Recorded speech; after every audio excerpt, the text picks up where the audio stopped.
Bueno, pues aquí estamos, como todos los martes de 7 a 8 y media, pero bueno, ahora que estamos en verano me han aconsejado adelantar el horario, ya os iremos informando. Aquí en Onda Nave, en el programa Y el chocolate espeso. Hoy sin nuestro compañero Daniel, no ha podido venir. Como sabéis, estamos en un ciclo acerca de dar a informar las diferentes religiones y también diferentes culturas y países, por ver distintos puntos de vista. En las últimas dos entrevistas entrevistamos a Pablo Beneyto, uno de los máximos exponentes a nivel mundial de Ibn Arabi, un tan amado como odiado dentro del mundo musulmán, considerado hereje o considerado no profeta, pero casi o un místico, que como ellos dicen. Y luego la semana pasada estuvimos con nuestro amigo Jen Navarra, filipino, que está estudiando aquí en la UCAM, y bueno, nos dijo un poco las pormenoridades de su país, cómo veía España, etc. Y hoy hemos traído a un compañero de piscina, amigo mío, que es un gran especialista acerca de la religión católica, y nos va a hablar principalmente de la Biblia y de Jesús.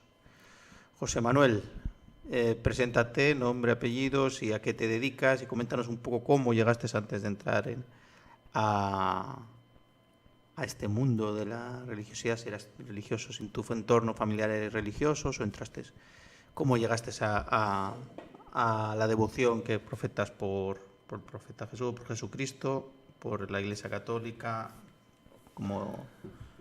Bien, hola, buenas tardes, Diego. Gracias por haber contado conmigo para esta entrevista. Me llamo José Manuel Jiménez Buenavista, soy licenciado en Filología Clásica, en Filosofía y Letras, por la Universidad de Murcia. Soy el jefe de departamento de latín y de griego del IES Juan Sebastián Elcano de Cartagena y soy también profesor asociado de la Universidad de Murcia.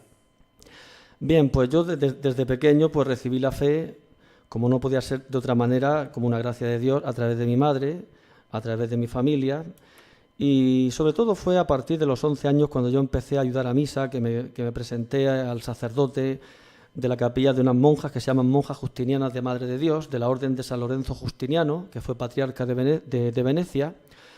Este santo, que es tan poco conocido, pero que estuvo a punto de ser... Aquí en Murcia, ¿no? Sí, efectivamente. Estas monjas justinianas se encuentran en el barrio Infante de Don Juan Manuel y es un convento de religiosas que se encontraban antes en el centro de Murcia, en la calle Madre de Dios. De hecho, se llaman Justinianas de Madre de Dios. Y digamos que la fe siempre la he tenido desde pequeño, pero quizá a lo mejor pues, se me potenció mucho más pues, ayudando a misa, haciendo de monaguillo, luego ya leyendo lecturas. Digamos que la fe es una gracia de Dios.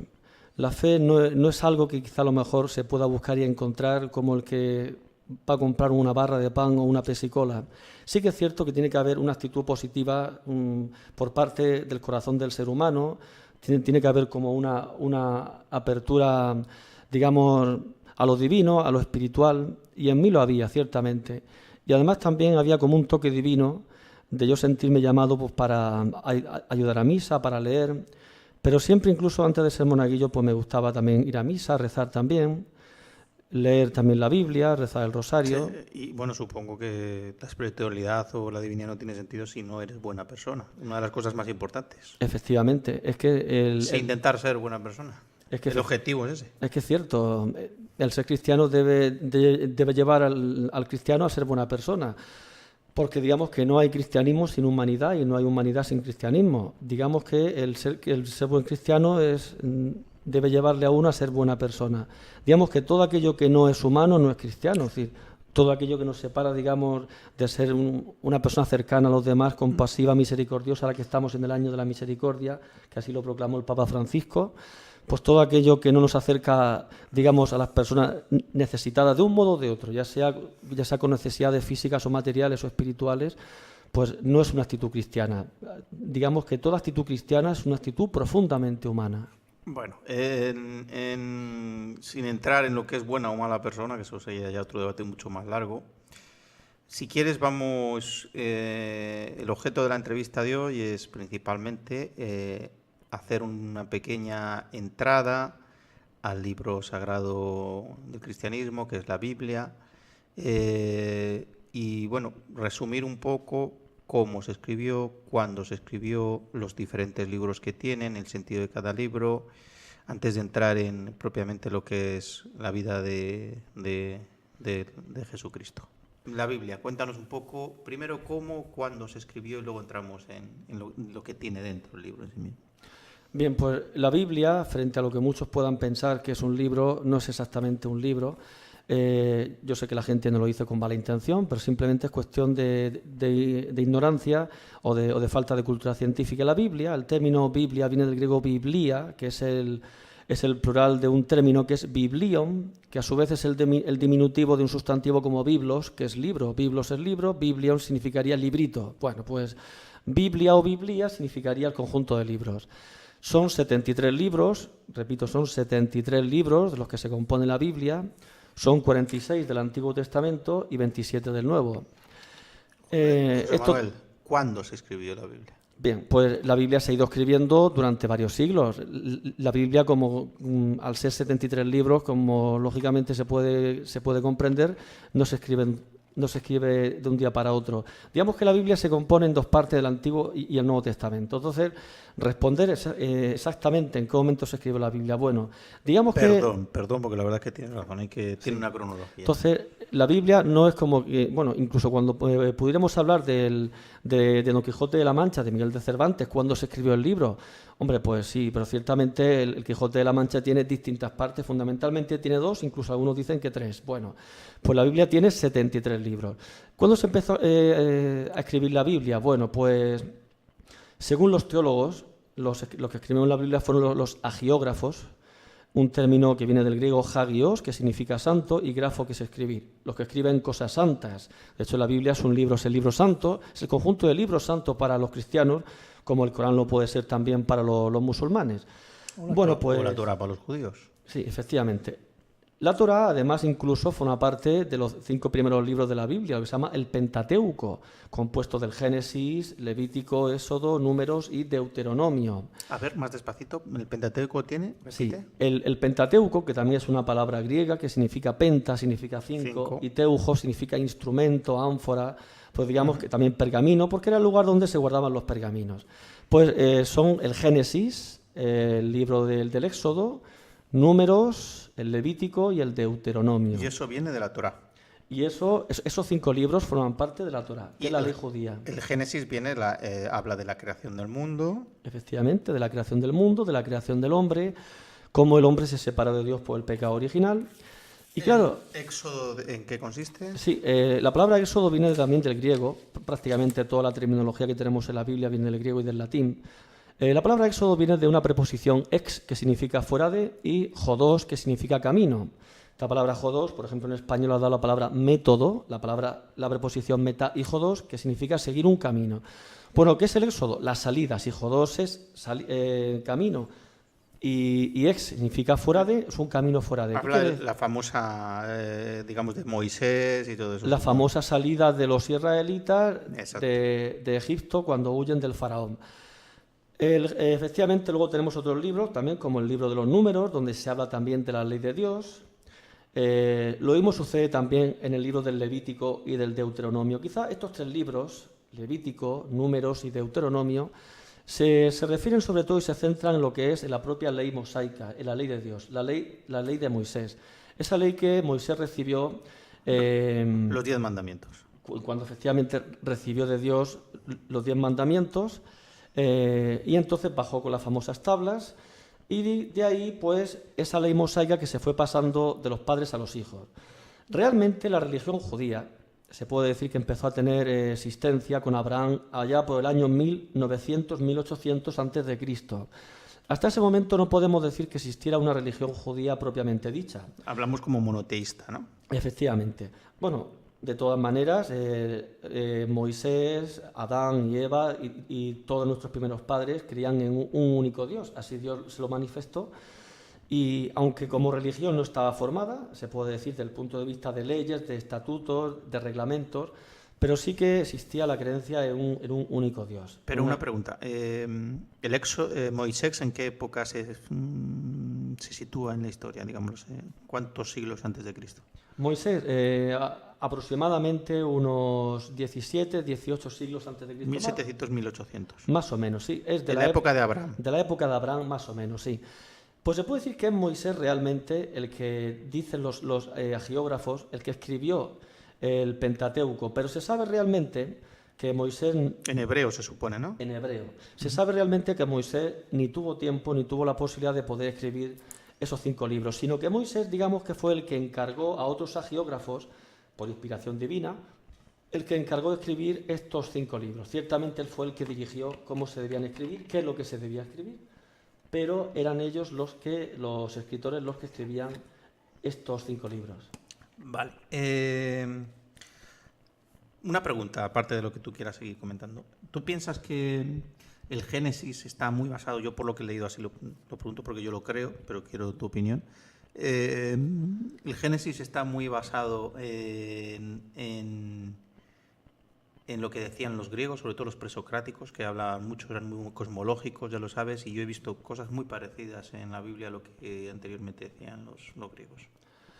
Ciertamente hay también una cosmogonía y una teogonía en ciertos autores griegos que influyeron en la filosofía, como por ejemplo Ovidio, cuando habla de una cosmogonía Ovidio, te voy a pedir un favor, cuando digas un nombre, sitúalo cronológicamente, siglo tal. Ovidio del siglo I a.C., en la Metamorfosis hace referencia a la cosmogonía, pero hay también otros autores griegos también, y realmente, digamos que de un modo paralelo alguien podría pensar que los judíos copian de los griegos.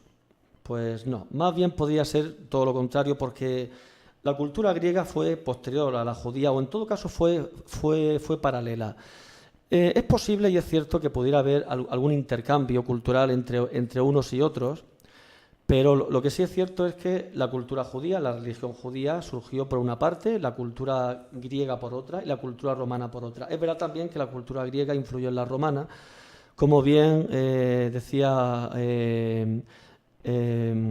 Horacio en el Ars Poetica o Epístola ad Pisones, que así se dice en latín, arte poética o epístola a los pisones, que Graecia capta ferum victor en cepid. Graecia capta ferum victor en cepid. Grecia conquistada recibió al Ciro vencedor. ¿Qué quiere decir? Que en el año 146 a.C. Grecia conquistó a Roma culturalmente, cultural y científicamente, pero Roma conquistó a Grecia política, colonial y militarmente.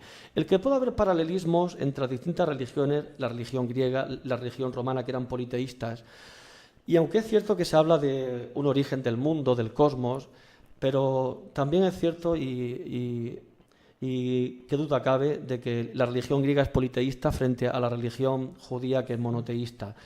El que haya paralelismos puede ser a lo mejor a veces en ciertos momentos casualidad. No, hablamos de una cosa que hemos comentado tú y yo fuera de micrófono, que sigue a mi pregunta de ¿tú crees que en la Biblia se ha mamado un poco los griegos? Me comentaste que sí, y yo lo centro, a lo mejor me quedo corto, en el Génesis, principalmente. Por los presocráticos, creo que eran no los pitagóricos. No exactamente. Vamos a ver, sí que es cierto que hubo un intercambio cultural científico. Lo que pasa es que exactamente el libro del Génesis no. Quizá a lo mejor puede ser que lo digas por Tales de Mileto, Anaxágoras, Anaxímenes, Anaximandro, que hablaban de que el origen de todo era el agua, la tierra, el aire y el fuego. Pero no, aquí la cultura griega se basa fundamentalmente en la Septuaginta. ¿Qué es la Septuaginta? Es la traducción de 70 autores griegos que tradujeron la Biblia del hebreo al griego. Esta traducción permanece, de hecho existen ediciones, yo también la tengo en mi casa, lo mismo que existe también una versión del Nuevo Testamento en griego, y por supuesto la versión de San Jerónimo del siglo IV después de Cristo, donde tradujo la Biblia toda entera, tanto el Antiguo como el Nuevo Testamento, del griego al latín. No fue una influencia griega, a pesar de que pueda haber paralelismos, a pesar de que pueda haber, repito, ciertos intercambios culturales y científicos, pero la revelación de Dios al pueblo de Israel, que era su pueblo elegido, eso impedía que pudiera haber a lo mejor digamos, profundos paralelismos. Hay aparentes paralelismos, aparentes, pero no profundos. Además, Génesis se escribió hace 1700 años antes de Cristo, hemos dicho, ¿no? Que es anterior más o menos a Anaximandro y a Tales de Mileto y todo eso, ¿no? El Génesis se empezó a escribir seguramente, no se sabe con certeza la fecha exacta porque es muy difícil saberlo con exactitud, pero 20 siglos antes de Cristo seguro que sí. Digamos que mientras más nos trasladamos en el tiempo a la antigüedad es mucho más difícil saber realmente la fecha exacta.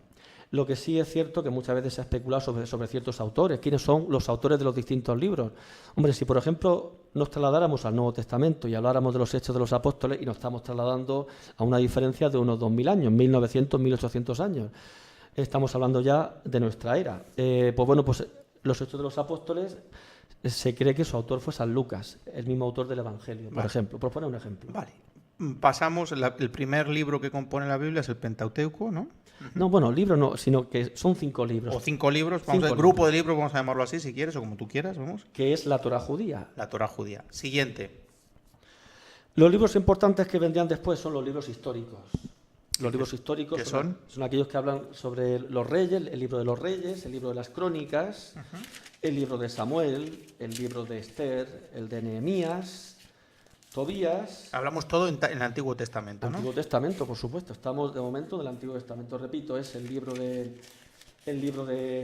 Samuel, el libro de Josué, de los jueces, de Ruth, el libro de los reyes, que tiene 2 libros, igual que Samuel tiene 2, el libro de las crónicas, que se dice en griego paralipómeno, viene del griego paraleipo, que significa dejar abandonar, es decir, la historia es lo que se ha dejado atrás. Tenemos también el libro de Esdras, el de Nehemías, el de Tobías, el de Judith, o Judith, también como dicen algunos que puede ser su posible pronunciación, el de Esther y el libro de los Macabeos. El primero y el segundo. Digamos que estos son los libros históricos. El libro primero de los Reyes, por ejemplo, por entrar un poco, o si quieres un poco, estos libros históricos, ¿en qué versan? Un poco por encima, ¿no? Pues estos libros históricos, fundamentalmente el libro de los Reyes y por ejemplo, de las Crónicas, que son los más importantes y en los que más, que son los más amplios, habla fundamentalmente de la historia de la salvación de Israel. El pueblo de Israel es el pueblo elegido por Dios, pero es un pueblo que ya desde el momento del pecado original, cuando Adán y Eva cometen el primer pecado, a partir de ese momento el hombre se empieza a separar de Dios. Y ya Dios quiere salvar al hombre enviando a un Redentor, a su Hijo Jesucristo, la segunda persona de la Santísima Trinidad. Y se va contando, se va también recordando en lo que pasó en el libro del Éxodo. Digamos que el libro de los Reyes, el libro de las Crónicas, es un recuerdo, en cierto modo, en parte, es un recuerdo de lo que pasó en el libro del Éxodo, de cómo Dios le recuerda al pueblo de Israel cómo lo salvó de Egipto, cómo lo sacó de las manos del faraón, cómo los alimentó con ese maná cuando iban por el desierto, cómo los alimentaba también con ese agua cuando Moisés con el bastón tocaba la roca y salía agua. Bueno, pues digamos que es un recuerdo de todo ello. También se habla también de la propia ley judía o judaica, como la Torá.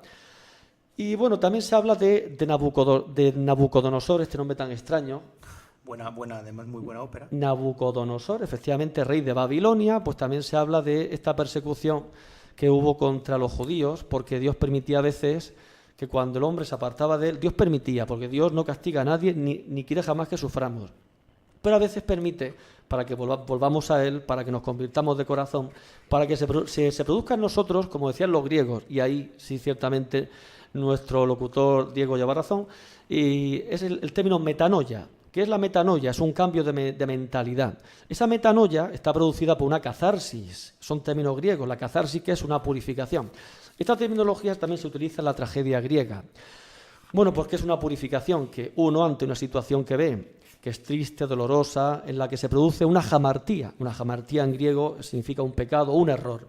Pues digamos que uno como sufre ante ese error que comete esa persona, y uno que digamos que sufre una metanoia y eso lleva a una metabolé. ¿Qué es una metabolé? Un cambio en la voluntad. El término metabolé viene de la preposición meta, que significa a través de, y de pole, que significa voluntad. De hecho, la palabra diablo viene de diabolé, que es aquel que se enfrentó contra la voluntad divina. Por eso también aparece frente al diablo el nombre de Miguel, que significa ¿quién como Dios? Porque digamos que aquel que se enfrenta contra la voluntad de Dios, digamos que de alguna manera está como comulgando o del bando del diabolos, de aquel que está en contra de la voluntad divina. Entonces estos libros históricos, resumiendo un poco, hablan un poco de metáforas, anécdotas de los diferentes, no sé si Josué, jueces son profetas anteriores a Cristo o... Todos anteriores a Cristo, Sí, pero ¿son efectivamente. profetas? ¿Se puede considerar?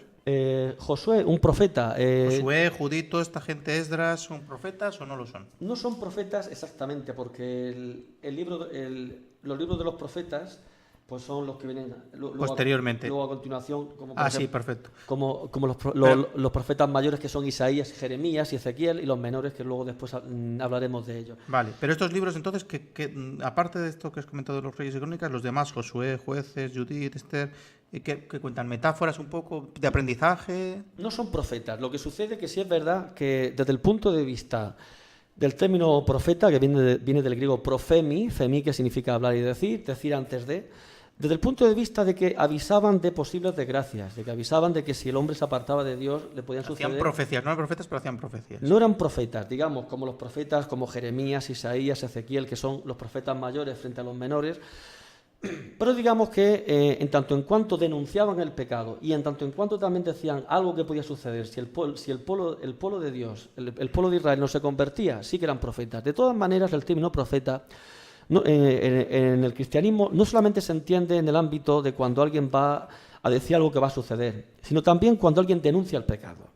El término profeta, por eso cuando nos bautizan y nos echan el agua por encima y nos bautizan en nombre del Padre, del Hijo y del Espíritu Santo, y nos ungen con el santo crisma, igual que ungían al rey David, a Salomón, a todos los reyes de Israel, dicen, para que seas sacerdote...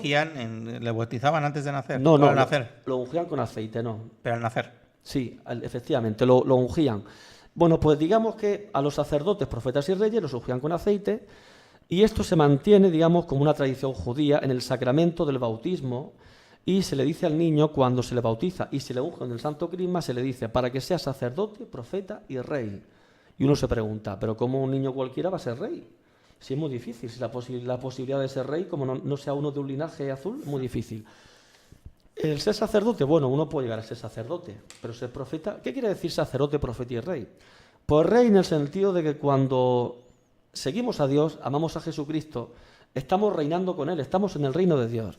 Cuando decimos que somos sacerdotes, la palabra sacerdote viene del latín sacer, sacra, sacrum, que significa sagrado, y dote viene del verbo didomi, griego, que significa dar, el que ofrece cosas sagradas. Y todo aquel que ofrece su vida, digamos, como gloria y alabanza a Dios, para bien de los demás y también para salvación de las almas, es un sacerdote. Todos somos sacerdotes por el bautismo. Y profeta, en esto yo quería referirme, profeta no es aquel solamente que dice qué es lo que va a suceder o va a pasar, sino profeta ante todo y sobre todo es aquel que denuncia el pecado. Y lo denuncia no tanto al pecador, sino al pecado, porque Dios lo que detesta no es al pecador, Dios ama al pecador, lo que no ama es el pecado. De hecho, vuelvo a repetir, como he dicho antes, estamos en el año de la misericordia, pero para Dios todos los años son años de misericordia. De hecho, hay varios libros en el Antiguo Testamento donde se habla que es tiempo de misericordia, tiempo de salvación. José, Porque perdona que te interrumpa, pero si no, no vamos a llegar a la vida de Jesucristo. Que no lo hacemos. Vamos a pasar a la siguiente parte del Antiguo Testamento, que son, bueno, por lo que estoy viendo, para ir un poco primero, para hacer mentalmente a la gente el esquema mental. Bueno, esta Biblia que tengo yo tiene alrededor de 1800 páginas y está dividida en Antiguo Testamento y Nuevo Testamento. Efectivamente, el Antiguo Testamento tiene un primer grupo de libros que es el Pentateuco, luego un segundo que son los libros históricos y narrativos, un tercero que son los libros sapienciales y poéticos, luego vienen por fin los libros proféticos. Y en el Nuevo Testamento vienen los evangelios y las cartas de San Pablo. Estamos en los libros sapienciales y poéticos, que están Job, Salmos, los Proverbios, Sí, Coelet, Cantar de los Cantares, Libro de la Sabiduría y Sirácida. Explícanos sí, un poco. el libro de Coelet o el Sirácida se refiere al libro del Eclesiastés. Está el libro del Eclesiastés y el libro del Eclesiástico, que son Sirácida y Coelet, respectivamente. El Sirácida y Coelet se refiere al libro del Eclesiástico y al libro del Eclesiastés. Que este nombre viene del griego eclesía, que a su vez viene de la preposición ek y de ecleo, que es llamar. ¿Qué es la eclesía? Es la asamblea de los llamados por Dios. De hecho, este término griego ha pasado al latín con el término ecclesia, sustantivo de la primera declinación. ¿Qué es la iglesia? La iglesia no es el templo, no es el edificio, es el conjunto de todos aquellos que son cristianos, bautizados, llamados por Dios y en nombre de Dios para evangelizar con las palabras, pero sobre todo con las obras. Pues estos libros que tú acabas de mencionar, como el libro del Cantar de los Cantares, el libro de la Sabiduría, Eclesiástico, Eclesiastés, también conocido como Siracida o Coelet, son libros en donde se aconseja al lector, al oyente, cómo debe proceder en la vida. Son consejos que se le dan. Dice, hijo mío, si vas a hacer tal o cual cosa, pues haz esto o aquello, sé prudente en el hablar, o sé caritativo, ten paciencia con tu prójimo. Son consejos que se dan, consejos pero que realmente son consejos para tener una santidad de vida, porque todos estamos llamados a ser santos. Dice el Concilio Vaticano II, santo no es aquel solamente el que hace milagros, sino santo también es aquel que intenta hacer la voluntad de Dios y ser buena persona, no solamente no hacer el mal, sino incluso hacer el bien. Y digamos que en estos dos libros, que son muy interesantes, el libro del Eclesiastés, el libro del Eclesiástico, que empieza diciendo, vanidad de vanidades, todo es vanidad. En griego es matayutes, matayutetos, pan matayutes esti. En griego, vanidad de vanidades, todo es vanidad. Sale el sol, se pone el sol, que gana el hombre con sus fatigas, así empieza el libro. Y luego acaba diciendo una frase que se conoce más en latín, que nada nuevo bajo el sol. Si todo es lo mismo, nihil novi sub sole es, dice en latín, la traducción de San Jerónimo en la Vulgata, nada de nuevo hay bajo el sol. Y otros libros, como el libro también de Job, pues también habla de la paciencia. Digamos que son libros en donde se aconseja al lector, al oyente, al que está leyendo, cómo debe proceder en la vida como persona, digamos, como seguidor de Yahvé. Jesucristo todavía no había venido al mundo. Yahvé, que es el nombre de Dios para los judíos. Efectivamente, porque realmente los judíos, el nombre de Dios para ellos era Elí en hebreo y Eloí en arameo. Lo que sucede es que tenían prohibido, por el segundo mandamiento que Dios le había dado a Moisés, en el Sinaí, en el monte Sinaí, que le dijo, no tomarás el nombre de Dios en vano. Y ellos, interpretando que no podían nombrar a Dios con el nombre de Dios, le llamaban Yahvé. ¿Qué Yahvé significa? Él es. Yahvé no significa Dios, significa Él es. ¿Qué sucede con el hebreo? Que en el hebreo no hay vocales. Se inventaron vocales, que se llaman vocales epentéticas, para que hubiese una mejor pronunciación. Lo mismo, por ejemplo, que en griego también existen consonantes epentéticas. En fin, sería aquí largo de contar. Pero bueno, lo que sí es verdad que en hebreo no había vocales, había consonantes. Explica un poco si quieres eso, sí. La diferencia entre esas dos. Entonces, pues, Yahvé significa Él es. Entonces, el nombre de Yahvé no es Dios. Igual que Alá. Alá sí significa Dios. Nosotros también llamamos a Dios con el nombre de Dios. De hecho, Jesucristo, cuando estaba en la cruz muriendo, que dijo, Eloí, Eloí, lama sabactani en hebreo, que significa, Dios mío, ¿por qué me has abandonado? La gente no se lo podía creer. Dice, estará llamando a Elías. ¿Cómo va a estar llamando a Dios? Claro, pero era por eso, porque era impensable que Jesucristo, palestino de raza, pero judío de religión, no lo olvidemos, que era palestino, pero era judío. De hecho, algún día los palestinos y los judíos tendrán que darse la mano. No puede ser de otra manera. Unos que son los descendientes de Isaac y otros de Ismael, hijos de Abraham, pero eso después lo veremos seguramente. Pues seguramente tendrán que darse la mano. Entonces, cuando Cristo dijo Eloí, Eloí, dijo en arameo, Dios mío, ¿por qué me has abandonado? Estaba llamando a su Padre Dios. Entonces la Biblia, en aquel entonces se hablaba el arameo, Jesucristo hablaba el arameo, pero la Biblia está escrita principalmente tanto en arameo como en hebreo, en los dos idiomas. La Biblia fundamentalmente está escrita en hebreo, que es la lengua del pueblo de Israel, en hebreo antiguo, porque hay también un hebreo moderno. Y luego también está el dialecto arameo, que digamos que es un dialecto, lo mismo que... Es el que hablaba Jesucristo. Efectivamente. Y sus profetas, se supone. Y los profetas fundamentalmente. Lo que pasa es que los profetas depende. Unos profetas, como los mayores, unos hablaban en hebreo y otros como los menores, en arameo. Pero de todas maneras intercambiaban el lenguaje. Vale. Lo que sí es cierto que principalmente en hebreo. Luego se tradujo al griego, la traducción de los 70, que se llama así, la Septuaginta, la traducción de los 70... Y luego la traducción de San Jerónimo con la Vulgata, que fue en el siglo IV de nuestra era. Pues imagínense, todo un señor, un monje retirado, un eremita. El término eremita viene del griego eremos, que significa desierto, de viene ermita, ermitaño, el yermo también, con Y inicial. Bueno, pues se dedicó nada más y nada menos que a traducir estos 73 libros. La verdad es que... ¿Quién se dedicó a traducir los 73 libros? San Jerónimo. La verdad es... ¿En qué siglo? En el siglo IV, después de Cristo. La verdad es increíble pensar cómo un señor se pudo dedicar, tuvo mucho tiempo, pero tuvo una mente privilegiada. Sí que es verdad que hay ciertas frases traducidas del griego al latín que no son exactas. No digo que sean incorrectas, sino que son inexactas. Pero digamos que fue la primera persona que se atrevió a traducir la Biblia. Sí, por supuesto. Los 73 libros de la Biblia. Sí. Los tradujo del griego al latín. Luego ya las distintas traducciones a las lenguas vernáculas, como hoy las conocemos, porque las lenguas romances, por ejemplo, como el francés, surgió en Europa en el año 842 con los juramentos de Estrasburgo. Y a partir de ese momento, pues ya a partir del siglo XIII-XIV, se empezó a intentar traducir la Biblia en lengua romance. Es decir, aquellas lenguas que proceden del latín, como son una pequeña matización. Las lenguas no se empiezan en un momento concreto. Es una cosa que... Hombre, por supuesto. Yo soy lingüista. Yo sé que nadie nace hablando latín y se levanta hablando castellano. Pero claro, sí es verdad que, sobre todo, se dice que una lengua deja de ser latín, por ejemplo, y empieza a ser castellano, como pasó en las glosas silenses y emilianenses de San Millán de la Cogolla, porque hay un momento donde se considera que el latín ya se ha corrompido tanto, ha evolucionado tanto, que ya no se considera ese latín originario. Entonces, la no consideración de ese latín que no es originario ya se considera que es lengua romance. Digamos que el término romance en aquella época digamos que tenía un sentido peyorativo, porque claro, una lengua que procede del latín, que evolucionaba y que era fruto de un latín mal hablado, pues tenía un sentido negativo. Por supuesto que nadie se acuesta hablando latín y se levanta hablando castellano. Pero sí que es cierto que a partir de un determinado año o de un determinado siglo se considera que una lengua empieza a ser lengua no tanto por lo que los hablantes hablan, sino por lo que está escrito.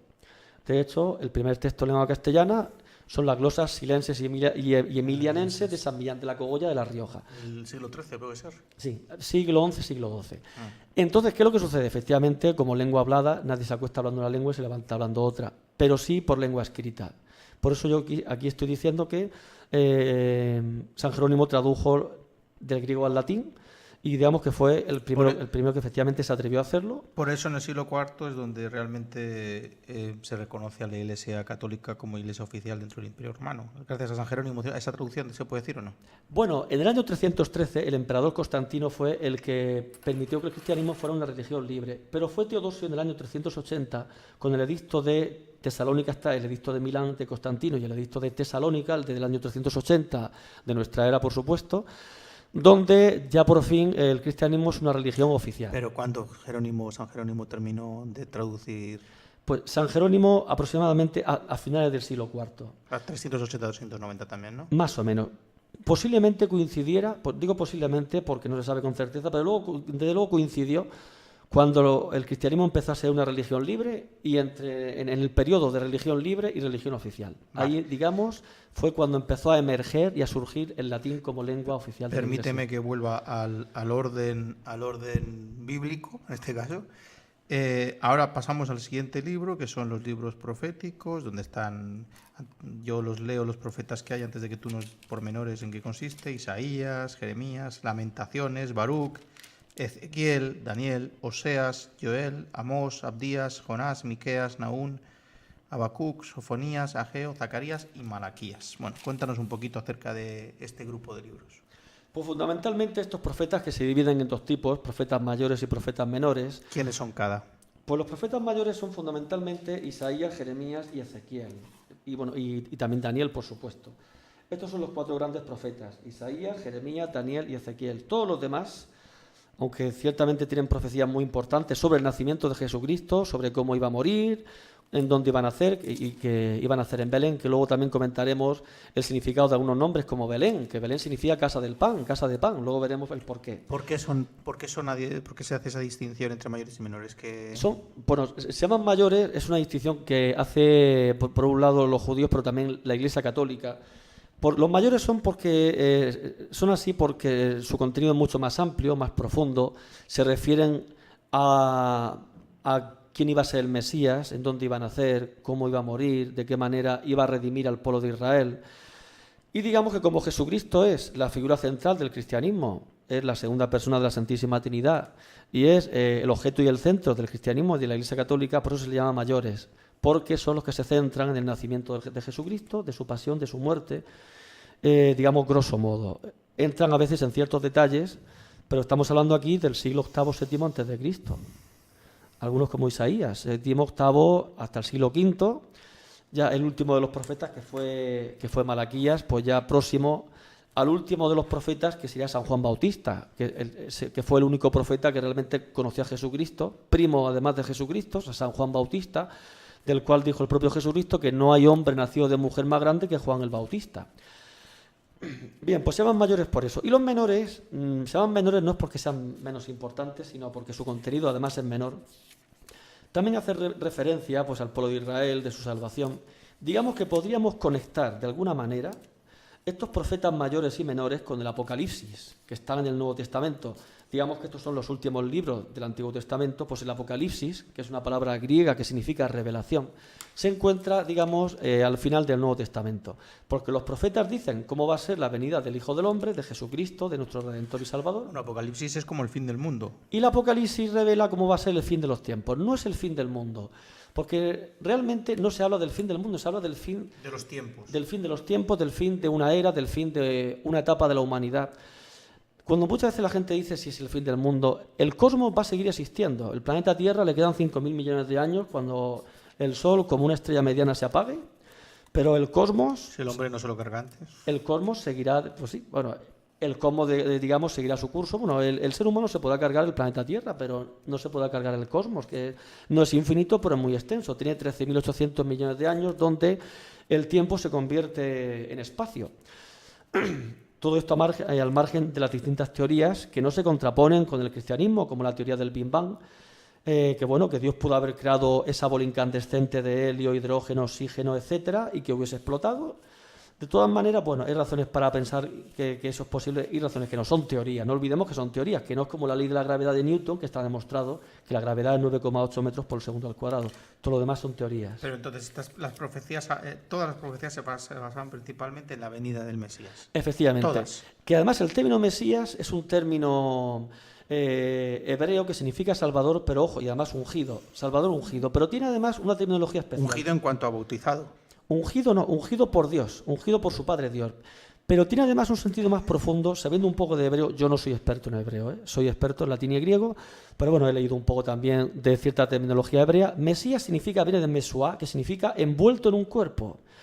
¿Qué quiere decir envuelto en un cuerpo? Que el Mesías, el Hijo de Dios, la segunda persona de la Santísima Trinidad, iba a venir a redimirnos envuelto en un cuerpo.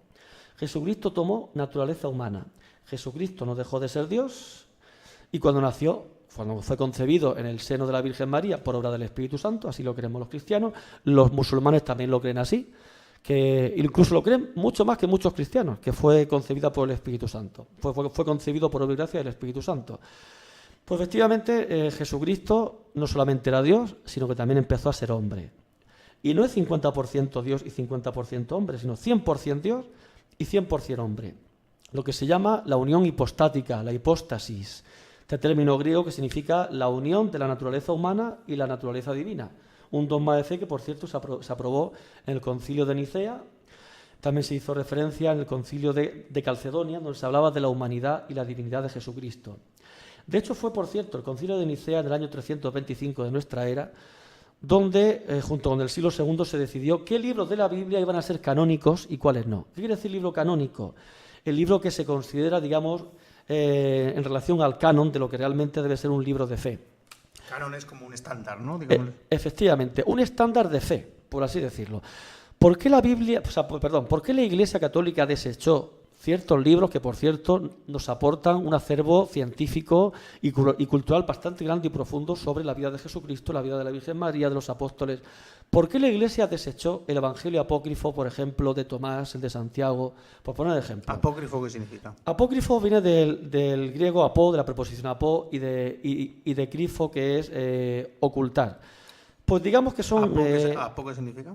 Apó es una preposición que significa lejos de. Lejos de la ocultación. Lejos de la ocultación. Bueno, literalmente significaría libros que han sido escritos pero que han sido ocultados. Exactamente no han sido ocultados, sino que la Iglesia en el siglo II dijo, estos libros son libros de fe, los incluimos dentro de la Biblia, y estos libros, que revelan datos históricos muy interesantes, como por ejemplo el saber que los magos que los magos eran reyes y que eran 3 o 4, eso no viene en la Pero, Biblia. Por Por has dicho, ejemplo, en el siglo II determinó la Biblia qué libros eran de fe y qué la no. Iglesia La Iglesia, determinó. perdón, eso. Sí.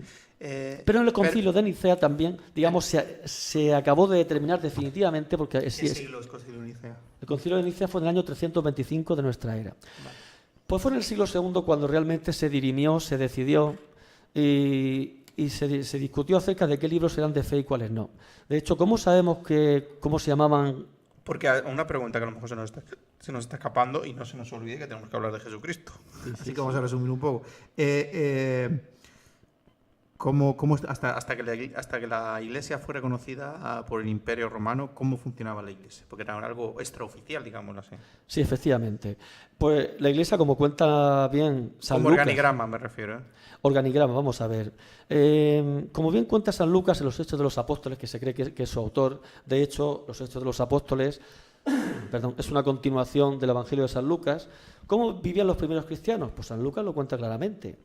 Todos lo ponían en común, todos ponían en común sus riquezas, nadie llamaba suyo nada de lo que tenía, celebraban la Eucaristía, oraban juntos. Muy distinto de lo de hoy en día, desde luego. No es distinto, lo que pasa que es que deberíamos volver en cierto modo a aquellos siglos primitivos donde realmente se vivía el cristianismo a presión, en profundidad, y digamos que hemos ido un poco, sin darnos cuenta, descafeinando el auténtico espíritu cristiano y de Jesucristo. Claro, cuando decimos lo de compartir y lo de comunidad, algunos dicen, pues Jesucristo fue el primer comunista. Pero claro, yo cuando Comunitario. Pero vamos al libro, vamos a es que si no nos vamos mucho, José Manuel. Vale, más o menos hemos terminado hasta aquí, hasta el libro de los profetas, con esto terminamos el Antiguo Testamento y con esto terminamos la parte común con el Torá. ¿Estamos en lo cierto? Sí, bueno, la Torá realmente son los 5 primeros libros del Solo Antiguo el Testamento. Pentateuco. El Pentateuco es la Torá. Todo lo demás se puede decir que es como un complemento, un suplemento según se mire, un complemento a esa ley divina revelada a Moisés y a Abraham, sobre todo a Moisés, que sirve para, digamos, son como una explicación de todo lo anterior y de todo lo posterior. Avisando de lo que viene. Efectivamente, explicando, haciendo una exégesis. De hecho, el término exégeta, lo mismo que están los agiógrafos, están los exégetas. Los exégetas son los que interpretan la palabra de Dios. La palabra exégesis viene del griego, significa interpretación. Lo mismo que hermenéutica también. Lo que sería hoy en día un teólogo, ¿se puede decir? Efectivamente. Entonces, digamos que la Torá son los 5 primeros libros de la Biblia, que es lo que los judíos tienen como cintas en su frente. Y además, en el Antiguo Testamento, en el libro del Éxodo, Dios le dice, y en el Génesis, que tendrás tu palabra en mi frente y la recordarás. La recordarás de día, en casa, levantado. Sobre todo cuando lo recuerda el primer mandamiento. Amarás a Dios con todo tu corazón, con toda tu alma, con todas tus fuerzas. Y claro, Jesucristo viene a decir también, a complementar, y al prójimo como a ti mismo. Por eso Cristo dice, él mismo dice, en San Mateo capítulo 5, creo que es el versículo 17, dice, no he venido a abolir la ley y los profetas, sino a perfeccionarla. Jesucristo no ha venido a cargarse el judaísmo, ha venido a perfeccionarlo. Por eso, una de las señales de los últimos tiempos será que digamos que sin perderla en la entidad e identidad cristiana, volveremos, digamos, de alguna manera a esa identidad también judía. Es decir, que habrá, digamos, judíos que serán como los nuevos cristianos. Quizá a lo mejor, quién sabe si son esos 144.000 judíos que serán arrebatados, según cuenta el Apocalipsis. Bueno, cuéntanos ahora un poquito acerca del Nuevo Testamento. Empezamos por los Evangelios, que son San Mateo, San Marcos, San Lucas, San Juan y Hechos de los Apóstoles. ¿Cuándo se fue escrito? ¿Cómo? ¿De qué hablan? ¿De qué versan? Bla, bla, bla. Bien, pues los Evangelios, que son 4, Mateo, Marcos, Lucas y Juan, hay 3 evangelistas que son los llamados sinópticos, que son Mateo, Marcos y Lucas. ¿Qué quiere decir el término sinóptico? Viene de la preposición griega sin y óptico. Sin óptico, la óptica, tiene que ver con la vista. Lo que no se ve, ¿no? Tiene que ver con un verbo griego que es jorao. Jorao, que es un verbo polirrizo, tiene distintas sumas, es un verbo irregular, para que me entendáis. Bueno, pues sinóptico quiere decir que tienen la misma visión sobre Jesucristo, Mateo, Marcos y Lucas. Tiene una visión, lo que pasa es que, bueno, San Mateo tiene 28 capítulos, San Marcos tiene menos, tiene 14, 15 capítulos, San Lucas es algo menos largo que San Mateo, San Marcos es el más breve y San Mateo el más largo. ¿Y qué sucede con San Juan? Pues el Evangelio... Más o menos, para primero hacer un pequeño esquema, lo que hablan estos Evangelios es de los hechos que hacía en vida Jesucristo, ¿no? Por supuesto. Es importante para que la gente que claro, no profana no sepa. El término evangelio, además, viene del griego, viene del adverbio eu, que significa bien, De ahí viene la palabra Eucaristía, eufemismo. Cuando alguien intenta evitar decir una palabra que puede sonar mal, pues se dice que ha utilizado un eufemismo. Bueno, pues eu significa bien y la palabra angelos, que significa mensajero y mensaje. ¿Qué significa evangelio? Buena noticia, buen mensaje. ¿Y qué es el mensaje? El mensaje de salvación. De que todo un Dios se hace hombre, que eso es toda una humillación, que es una kenosis, es el término griego. Kenosis es una humillación, como veis, está todo plagado de términos griegos por todas partes. Bueno, pues que un Dios se hace hombre, un Dios, el único Dios que hay, se hace hombre, ¿para qué? Para salvarnos del pecado original, para abrirnos las puertas del cielo, para enseñarnos cómo tenemos que amarnos, para saber quién es nuestro prójimo y que tenemos que amarlo como a nosotros mismos, y saber que tenemos un Padre que nos ama, y que el sufrimiento que tengamos, pues aquel sufrimiento que quizá a lo mejor no podamos superar, pues que confiemos en nuestro Padre Dios. Ese es el objetivo por el cual Jesucristo vino al mundo, para amarnos, redimirnos, salvarnos, y para decirnos lo que teníamos que hacer, y para también decirnos lo que no teníamos que hacer. No hagas a los demás lo que no quieras que te hagan a ti. Sí que es cierto que Cristo habla de la ley del talión. Se dijo a los antiguos ojo por ojo y diente por diente. Pero yo os digo que aquel que guarde en su corazón odio hacia su hermano es digno de la gehenna. ¿Qué es la gehenna? La gehenna era el basurero que había en Jerusalén, a las afueras de Jerusalén. Y pues se tiraba pues todo. Era un auténtico estercolero y luego se quemaba. Bueno, la gehenna, digamos, simboliza, hace referencia a algo que no es simbólico, que es el infierno. Existe un cielo donde van las almas que van a gozar de la presencia de Dios cuando uno intenta seguirle. Pero existe un infierno y existe esa posibilidad de ir, mientras vivamos en esta tierra, existe la posibilidad de ir al infierno. Y bueno, Jesucristo habla desde la gehenna en sentido simbólico para hacer referencia al infierno. Pero el infierno no es un lugar simbólico, como algunos han intentado hacer ver o creer, sino que es un lugar real, no es un lugar físico, sino que es un lugar de una dimensión distinta. Más que un lugar, como bien decía el Papa Juan Pablo II y Benedicto XVI, que ha sido el mejor teólogo que hemos tenido en el siglo XX, que el infierno y el cielo, más que un lugar, es un estado. ¿Y qué es un estado? Un estado es una situación en la que uno se encuentra, uno está en el cielo gozando de la presencia de Dios y amando, que esa es la finalidad del cielo, poder amar, y la finalidad del infierno es todo lo contrario, es la de odiar a Dios eternamente, odiarse a sí mismo y odiar a los demás. Vale. Estabas comentando antes que te he interrumpido que diferencias, unos eran tres sinópticos, San Juan, las particulares del Evangelio de San Juan, que es un poco diferente a los otros tres, ¿qué ibas a decir? Pero bastante diferente, porque de hecho el Evangelio de San Juan, digamos que es el más teológico de los cuatro evangélicos, de los cuatro evangelios. ¿Qué quiere decir teológico? Quiere decir elevado. De hecho, en el Apocalipsis, cuando aparecen esos famosos cuatro animales, que son el águila, bueno, cuatro personajes, el águila, el león, el toro y el hombre o el ángel, que el ángel simboliza a San Lucas, el león simboliza a San Marcos, el toro a San Mateo y el águila a San Juan. ¿Por qué el águila representa a San Juan? Porque resulta que de los cuatro evangelistas, el que tiene mayor altura de miras es San Juan. ¿Por qué? Porque su visión es más alta y más profunda. Más alta sobre cómo Dios nos ve a nosotros, cómo Dios nos percibe. Porque lo importante no es saber cómo nosotros vemos a Dios, sino cómo Dios nos ve a nosotros. Y más profunda porque solamente Dios ve lo más profundo de nuestro corazón. Y digamos que hay un término en latín que es altus alta altum, que es un adjetivo. Este adjetivo sirve para expresar tanto lo alto como lo profundo. De hecho, cuando decimos, por ejemplo, vamos a la playa, al mar y decimos, hay alta mar, están, por ejemplo, pescando en alta mar. ¿Es que el mar está más alto? No, el mar está más profundo. ¿Por qué? Porque el término alto significa alto hacia arriba y alto hacia abajo. De hecho, la mayor altura que existe en el planeta Tierra no es el Everest, sino las fosas marianas. Las fosas marianas, que son 14 kilómetros casi. Efectivamente. Pero a ver, una pregunta por no dispersarnos mucho. Son 12 lo que se reconoce como los discípulos de Jesucristo. Los apóstoles. Los apóstoles, perdón. Sí. Los evangelios fueron escritos 80-90 años después de que Jesucristo muriera. Siglo I, siglo II, sí, finales del siglo I o a lo largo desde el año 40 después de Cristo hasta principios del siglo II. Es decir, que ninguno de estas cuatro personas llegaron a conocer personalmente a Jesucristo. Sí, lo conocieron porque San Mateo fue apóstol suyo, por cierto, hablando de los apóstoles, que fueron 12, pero uno de ellos lo traicionó, que todos sabemos que fue Judas Iscariote. Pero la pregunta es, bueno... De estos cuatro evangelistas, de estos cuatro evangelistas, que esto es muy importante, solamente dos de ellos fueron apóstoles, que fueron San Juan y San Mateo. Porque San Marcos hizo su evangelio porque estaba al lado de San Pedro, que fue el primer papa, estando en Roma. Digamos que San Marcos escribió lo que Pedro le decía que había tenido como experiencia con Jesucristo. Y San Lucas, que era médico, fue San Pablo el que le dictaba, el que le explicaba cuál fue su experiencia con Jesucristo cuando se convirtió. Cuando en los Hechos de los Apóstoles se cuenta que San Pablo, como perseguidor de los cristianos, que iba llevando prisioneros o esclavos hacia Damasco, se cuenta cómo Cristo lo dejó caer del caballo y le dijo: Pablo, Pablo, ¿por qué me persigues? ¿Quién eres tú, Señor? Soy Jesús de Nazaret, a quien tú persigues. Ahí, en ese momento vemos claramente, como cuando San Pablo se convirtió, que San Pablo no fue apóstol directo de Jesucristo, pero también se lo considera apóstol. Eran 12 los apóstoles, pero San Pablo se le consideró apóstol a posterior, igual que San Bernabé. ¿Los 12 apóstoles son?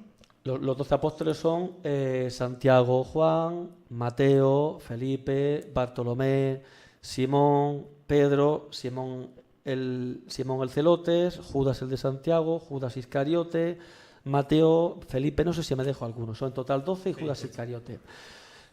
Bueno, pues estos 12 apóstoles, el número 12 es un número simbólico en la Biblia. Estos 12 apóstoles existieron, qué duda cabe, eso está clarísimo. Pero a pesar de todo, el número 12 es un número simbólico como el número 7. Vamos a parar un momento y seguimos. Sí. Espera un momento. Bueno.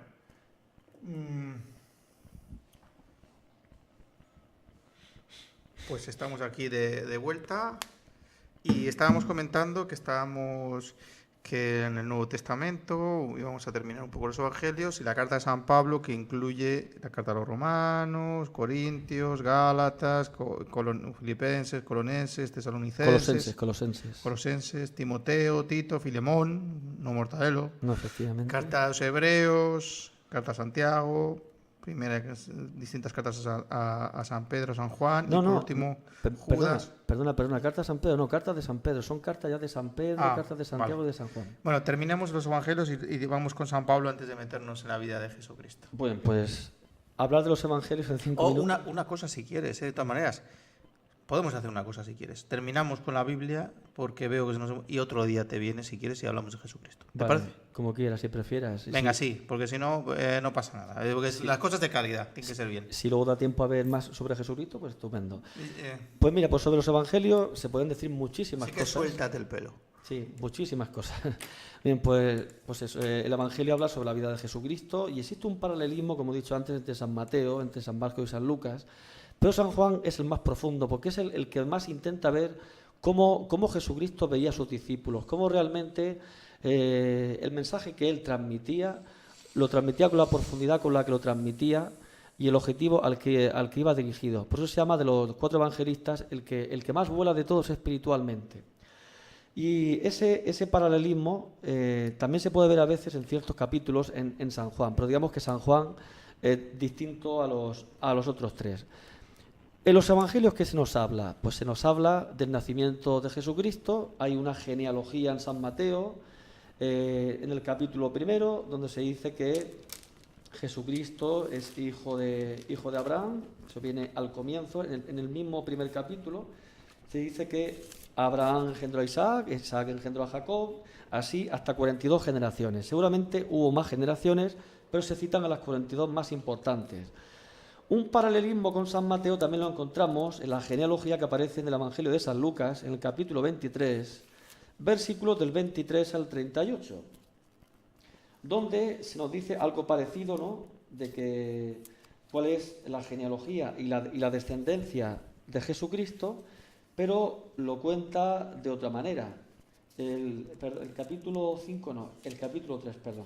El capítulo 3 de San Lucas. El capítulo 3 de San Lucas, versículos del 23 al 38, se dice, en vez de decir Abraham engendró a Isaac, etc., dice Jesús al comenzar tenía unos 30 años. Dice aquí San Lucas que era médico, recuerdo.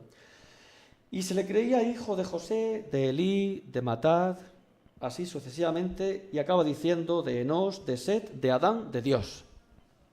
Si la genealogía de San Mateo lo que nos intenta hacer ver es que Jesucristo es verdadero hombre, es decir, tiene una genealogía humana, esta genealogía de San Lucas lo que nos intenta hacer ver es que Jesucristo tiene una genealogía divina, porque el hijo de un Dios nada más que puede ser Dios.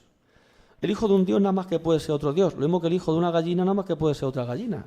o el hijo de un perro otro perro. Puede ser una perogrullada, una verdad de perogrullo, como se suele decir, pero el hijo de un Dios nada más que puede ser un Dios. Por eso San Mateo se centra en la humanidad de Jesucristo. Jesucristo es verdadero hombre, porque hubo dos herejías en el siglo II y III, que era el monofisismo y el arrianismo. Estas herejías consistían en decir, los arrianos decían que Jesucristo era hombre con algo de Dios. Y los monofisistas decían que no, que Jesucristo era Dios al 100%, o en todo caso Dios con algo de hombre. La Iglesia condenó estas herejías porque Jesucristo es 100% Dios, es decir, es la segunda persona de la Santísima Trinidad, es el Hijo, está el Padre, el Hijo, el Espíritu Santo, y es verdaderamente hombre porque Jesucristo comía, bebía, lloraba, se cansaba, se ponía a veces triste, la mayoría estaba alegre, también se compadecía de los demás. Jesucristo fue profundamente humano. San Pablo dice en una de sus cartas, creo que fue la carta a los Romanos, que Jesucristo fue exactamente igual a nosotros, excepto en el pecado.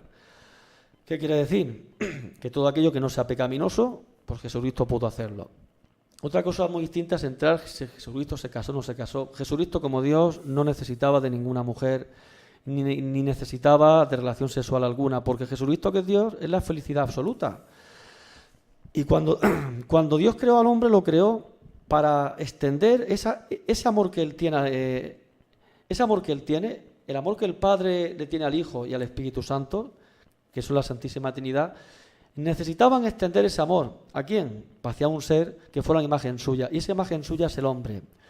¿Jesucristo pudo haber hecho eso? Pues lo pudo haber hecho, pero no tuvo ninguna necesidad. Es verdad que casarse con alguien no es pecado. Es algo muy natural y muy humano.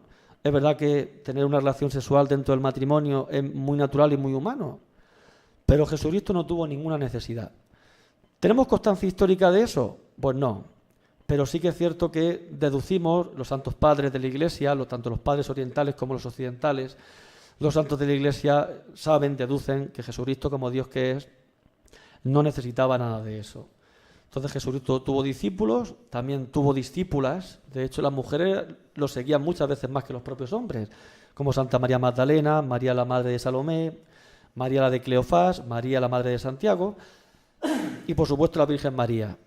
Digamos que todo esto que dicen que es el cristianismo es machista, no es cierto. Lo que era machista era la sociedad de aquel entonces y digamos la mentalidad de aquella época como sigue existiendo. Pero Jesucristo...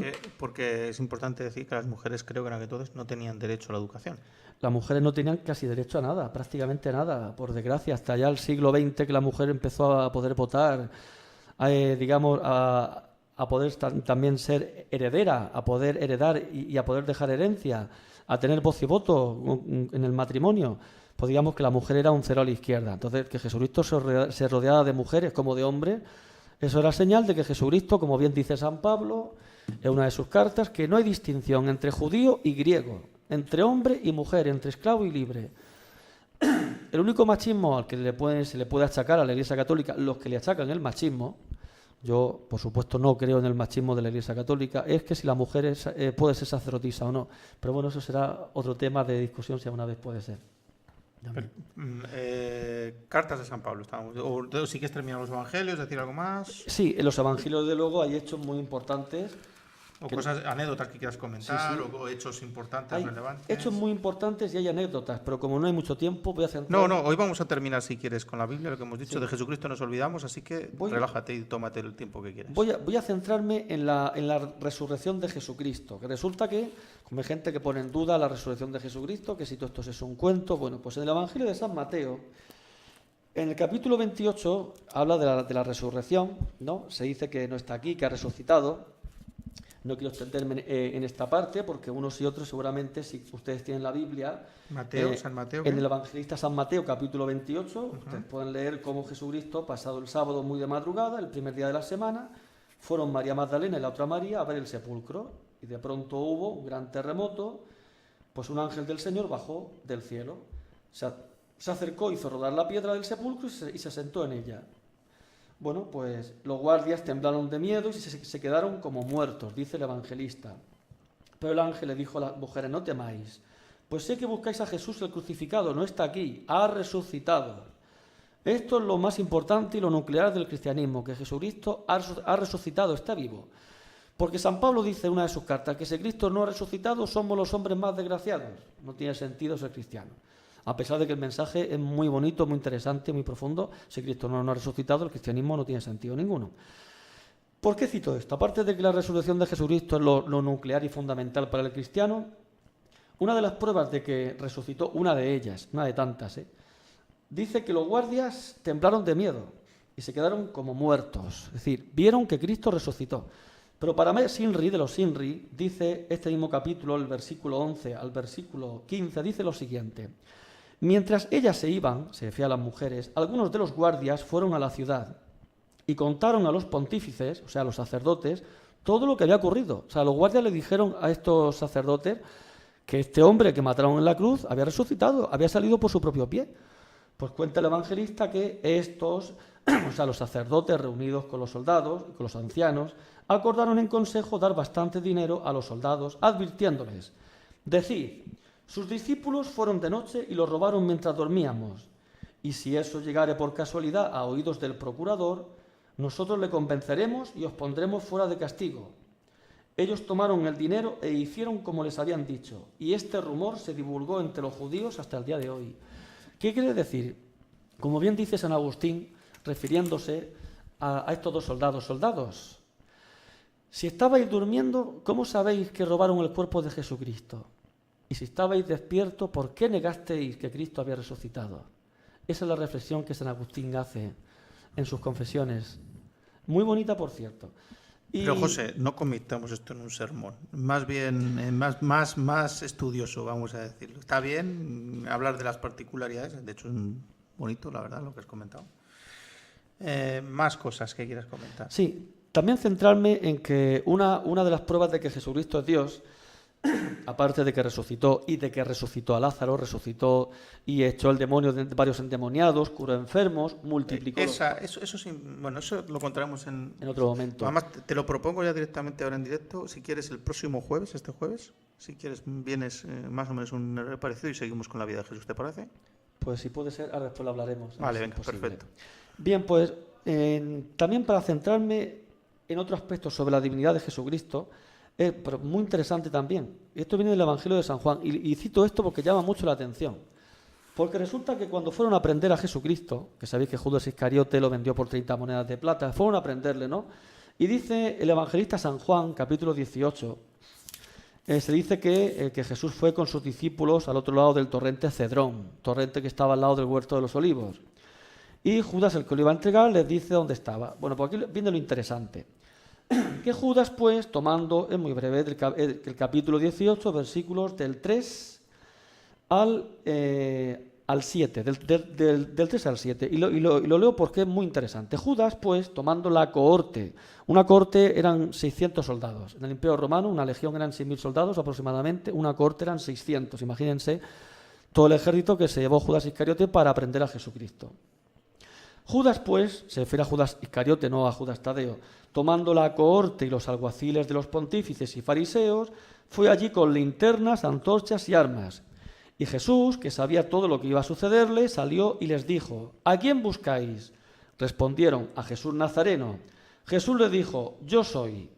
Judas, el que lo entregaba, estaba también con ellos. Cuando les dijo, yo soy, retrocedieron y cayeron en tierra.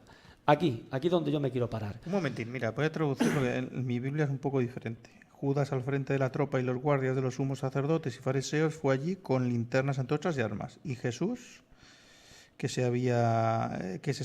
sabía todo lo que iba a sucederle, salió y les dijo, ¿a quién buscáis? Respondieron, a Jesús Nazareno.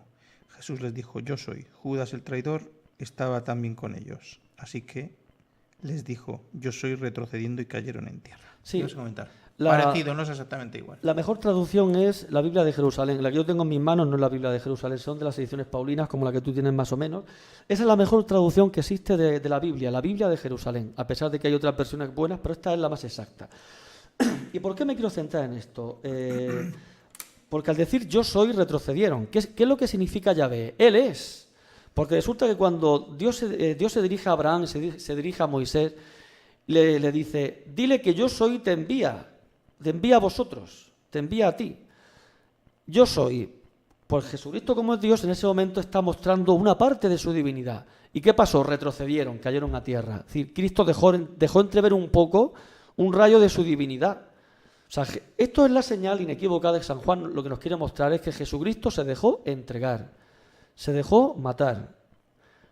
No lo mataron y no lo crucificaron porque Cristo no lo pudiese evitar. Cristo lo podía haber evitado perfectamente. De hecho, ante Pilato le dijo, Pilato cuando le preguntó que si era rey, eso viene también en el Evangelio de San Juan capítulo 18, más adelante, y le pregunta, si yo fuera rey de este mundo, habría enviado a legiones de ángeles, que una legión son 100.000 soldados. Pero no, dice, pero mi reino no es de este mundo. Claro, sé que Cristo no es rey de este mundo, Cristo es el rey del cielo, es mucho más que de este mundo, Cristo es el rey del universo. Pero es el rey de un universo redimido, de un universo donde está su gracia, de un universo donde el pecado desaparece y de un universo donde el diablo queda relegado al último plano, en el infierno, que es el lugar que le corresponde. ¿Por qué retrocedieron? Porque el mismo amor de Dios, el mismo poder de Dios, decir yo soy, Cristo no lo hizo para que cayeran a tierra, sino fue una muestra, digamos, fue como dejar entrever como un pequeño rayo de luz a través de un cristal nítido y transparente, donde Cristo mostró su divinidad, donde el evangelista muestra que Cristo se dejó entregar, se dejó morir. No lo crucificaron porque él no pudiese evitar su muerte en absoluto. Él se dejó matar, se dejó crucificar. Y por supuesto resucitó. El mismo poder que tuvo para dejarse matar, lo tuvo para también resucitar. ¿Puedes indicarnos, antes de que entremos en las cartas de San Pablo, dónde se puede hablar de lo que es en la Biblia el infierno, el cielo y el purgatorio? Sí, en el cielo hay varios pasajes, en San Mateo, donde se dice que la casa de mi padre tiene muchas moradas. Hay distintos pasajes, por ejemplo, para hablar primero sobre el cielo. En la casa de mi padre hay muchas estancias. ¿A qué se refiere? Se refiere a esa vida eterna, porque tenemos un alma, un cuerpo y un espíritu. San Pablo distingue muy bien entre lo que es el alma y el espíritu. Hay gente que está muy confundida con esto, piensa que el alma y el espíritu es lo mismo, y no es así, no es cierto. De hecho, hay una terminología propia para expresar el alma y el espíritu. El alma es la psique o el sige, que es el término griego, y el espíritu es el pneumatos. Y viene la palabra neumático. Neumático es porque lleva aire, ¿no? Más relacionado con la respiración. Claro, porque el Espíritu Santo es el soplo divino, es el soplo de Dios. Y lo que nos diferencia de los animales es que tenemos... Y el alma es más relacionado con el cerebro, la psique. Y el alma está más relacionada con la psique, efectivamente. De hecho, los animales tienen alma. Cuando Juan Pablo II llegó a decir esto hace 30 años, los teólogos se escandalizaron cuando dijo que los animales tienen alma. Pero sí, claro, la palabra alma viene del latín, del verbo alo, que significa alimentar. Alma es aquello que da vida al cuerpo, perdón, que sostiene al cuerpo. Bueno, pues lo que pasa es que los animales tienen un alma irracional y además mortal, un alma que muere y un alma que no razona. Digamos que hay una distinción entre el alma, el cuerpo y el espíritu. Entonces, esa distinción es la que nos hace ver que por una parte tenemos un alma que salvar, un espíritu que es aquel que nos da un carácter, una idiosincrasia con respecto al carácter de otras personas, y un cuerpo. Bueno, también hay otros pasajes donde se habla del cielo. Cuando Cristo está en la cruz, están los dos ladrones a ambos lados, uno de ellos se arrepiente. El buen ladrón que se llama Santimas, según dicen los evangelios apócrifos, porque del evangelio no aparece, los 4 evangelios no aparece nada. Bueno, no aparece el que está crucificado junto a Jesucristo, ¿no? Sí, los nombres no aparecen de ninguno de los dos. Se sabe que hay dos que fueron crucificados. Y le dice unas palabras parecidas como: Señor, por pecador, ten misericordia de mí. Y el Señor le dice, Jesucristo le dice en la cruz: te lo aseguro, hoy estarás conmigo en el paraíso. ¿A qué paraíso se refiere? No va a ser el paraíso de irse a las islas Hawái. Si Cristo estaba muriéndose. No va a ser el paraíso de irse, no sé, al Pacífico, al Atlántico, a una isla desierta en la que esté uno rodeado de frutas tropicales.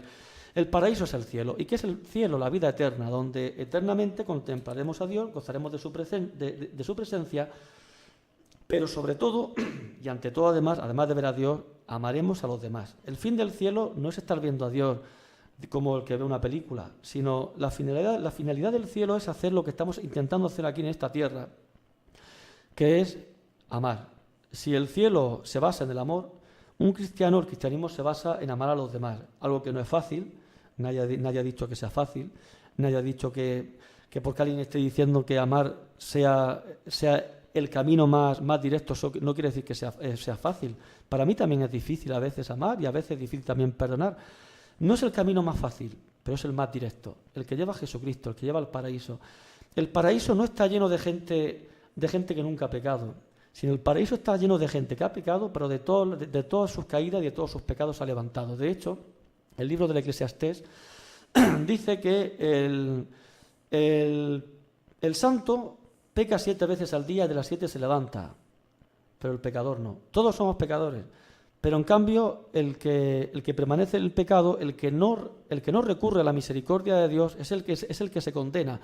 Cristo no condena a nadie, el infierno tampoco lo creó Dios. Y uno se puede preguntar, entonces, bueno, pues el infierno lo creó el diablo cuando se separó de Dios, no es un lugar, como dije antes, es un estado, pero claro, implica un lugar dimensional distinto al lugar físico que tenemos aquí en la Tierra. Este lugar dimensional distinto es el lugar al que van a parar aquellos que se condenan libre y voluntariamente, y además conscientemente, por supuesto. Lo mismo que para salvarse tiene uno que ser consciente de amar a los demás, para condenarse también tiene uno que ser consciente. ¿Y qué es el infierno? El rechazo absoluto de Dios. No querer saber nada de Dios, rechazarlo para siempre. Pero no es cuestión de opiniones, sino dónde viene en la Biblia, dónde se habla del infierno.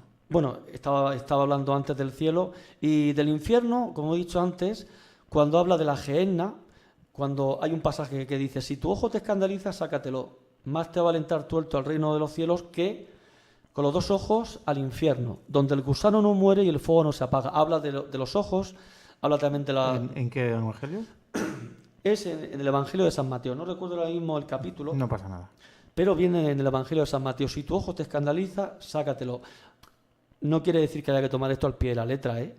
Se refiere que si hay algo en tu vida, en la vida del ser humano, que es un vicio, algo que te hace pecar o escandalizarte, o algo que te aparta de Dios y del amor a los demás, pues intenta evitarlo. Lo que decía San Agustín, que el que ama el peligro perecerá en él. Ese peligro que a veces uno ama y que uno no evita es ese escándalo, es esa situación a la que se refiere Jesucristo. Si tu mano te escandaliza, córtatela. ¿Es que Cristo acaso quiere que nos cortemos la mano? De ninguna manera. De ninguna manera. Alguien puede pensar que Cristo es un fundamentalista ahí. No, se está refiriendo... Lo que sí que era un antisistema de aquel entonces, eso está claro. Es un Sí, incluso hoy en día se puede decir un hippie, fíjate, porque no tenía propiedades. Un antisistema, pero ojo, pero respetando las leyes vigentes, porque cuando le mandaron pagar el tributo al César, él fue el primero que lo pagó. Porque cuando Pedro le dijo, hay que pagarle al César, dice, bien, pues ve al mar, pesca un pescado, ya encontrarás una moneda, pagarás el tributo por ti y por mí. Digamos que Jesucristo fue ejemplar también en cumplir las leyes, porque las leyes hay que cumplirlas mientras no vayan en contra de la ley de Dios. Como decía San Pedro en los Hechos de los Apóstoles, hay que obedecer a Dios antes que a los hombres. Pero si una ley no va en contra de la ley de Dios, ni en contra de las necesidades humanas, esas leyes hay que cumplirlas. Por ejemplo, las leyes de tráfico están puestas por los hombres, pero están puestas para hacer que la conducción sea eficiente, para evitar que haya accidentes, muertos, heridos. Entonces, en ese sentido, sí hay que obedecer a los hombres porque esa voluntad también viene de Dios. Porque como lo dijo a Pilato, cuando Pilato le dijo, ¿tú no sabes que yo tengo poder para soltarte y poder para crucificarte? Y Cristo le dice, ese poder no lo tendrías si no te viniese de mi Padre Dios. Por eso, el poder que tienen los gobernantes viene de Dios. Si ese poder se ajusta a la voluntad de Dios, hay que seguirlo. Si va en contra de la voluntad de Dios, como es, por ejemplo, el aborto y otras leyes que van en contra de lo que es la sana moral cristiana, pues no hay obligación de obedecer. Estás incentivando la desobediencia civil. No, para nada en absoluto. Desde luego. No, hay que obedecer a las autoridades. Yo digo lo que decía San Pedro en los Hechos de los Apóstoles cuando les prohibieron predicar. Cuando les prohibieron, cuando les dijeron que si predicaban serían azotados. José, hay leyes que la desobediencia civil tal vez hay que plantearse si es necesaria, como las leyes Mordaza, así que no pasa nada. Los gobernantes no tienen por qué hacer leyes justas. No, por supuesto. Yo he dicho que hay leyes, habría que ver qué leyes son las que son injustas, cuáles leyes que no. Porque como decía Justiniano, el tercer emperador del Imperio Bizantino, que non nequod licet honestum est, lo pronuncia así, porque aunque la C en latín clásico se pronuncia como K, non nequod licet, pero estoy dando en latín clásico, es latín ya del siglo VI después de Cristo. Non nequod licet honestum est, no todo lo que es lícito es honesto, es decir, que algo puede ser legal y ser inmoral. Correcto. Por supuesto, como por ejemplo pagarle a un trabajador 400 euros cuando con eso no puede subsistir. En por este supuesto. país se está convirtiendo en una costumbre. Entonces, claro, Jesucristo estaba en contra de cualquier injusticia. Siguiente pregunta que nos hemos saltado. El concepto del purgatorio, ¿dónde viene o cómo se habla de él? Bien, ¿Qué ¿no? es, pues, según...? El concepto del purgatorio es un dogma de fe que el Papa Eugenio IV aprobó como dogma de fe de la existencia. No viene en la Biblia, en ninguno de los libros de la Biblia. El término purgatorio, tal y como lo conocemos, no viene así como viene en la Biblia. Lo que sucede es que sí hay pasajes donde hacen referencia al purgatorio. Por ejemplo, Jesucristo dice: cuando vayas de camino, ponte bien a ponerte en paz con tu hermano. No sea que te lleva el juez te lleva al alguacil. Creo que viene en San Mateo o en San Lucas, no recuerdo bien. Yo no me sé la Biblia de memoria. No, imposible. Bueno, pues si vas de camino, ponte en paz con tu hermano, no sea que te lleve al juez. Y el juez te lleva al alguacil.